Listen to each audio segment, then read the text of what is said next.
অধিকাংশ মহিলা শুধু আজান হলে মাথায় কাপড় দেয়, অন্যান্য সময় দেয় না, এ সম্পর্কে কিছু বলবেন? আজান হলে মাথায় কাপড় দেওয়া এটা কোনো জরুরি বিষয় না, অথচ সে ওই জায়গাতে দিচ্ছে, আবার যেখানে দেওয়া দরকার ওখানে দিচ্ছে না। এই হলো আমাদের অবস্থা।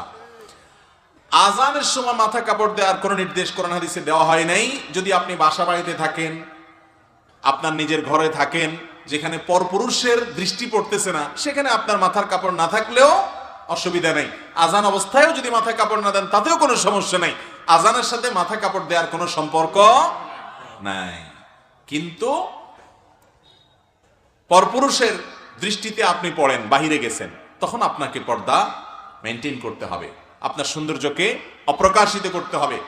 এবং আল্লাহ বলেছেন ওলা ইউবদিনা যিনাতাহুন্না ইল্লা মা যাহারা মিনহা, শরীরের নিজের সৌন্দর্যকে যেন নারীরা প্রকাশ না করে অন্য পুরুষদের সাথে যারা গায়রে মাহরাম তাদের সামনে। অতএব মাথায় কাপড় দেওয়ার সম্পর্ক হলো আপনি গায়রে মাহরামের সামনে আছেন, তখন আপনি মাথায় কাপড় দিবেন, সৌন্দর্যকে আপনি ঢাকবেন, পর্দা করবেন। আর গায়রে মাহরাম নাই, বাসা বাড়িতে নিজের মাহরামরা আছেন, সেখানে মাথা কাপড় না দিলেও সমস্যা নেই।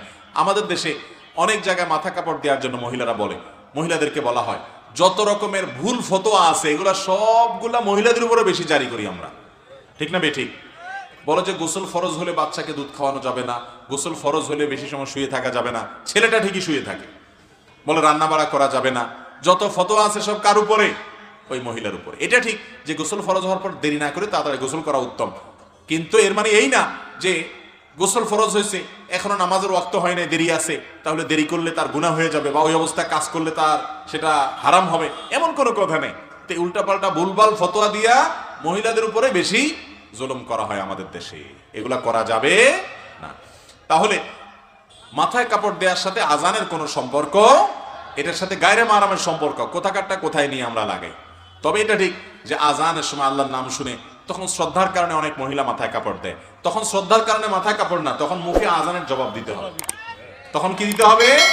আজানের জবাব দিতে হবে। যেটা করা লাগবে ওইটার খবর নেই, আরেকটা করতেছে। আল্লাহ আমাদের সবাইকে হেদায়েত দান।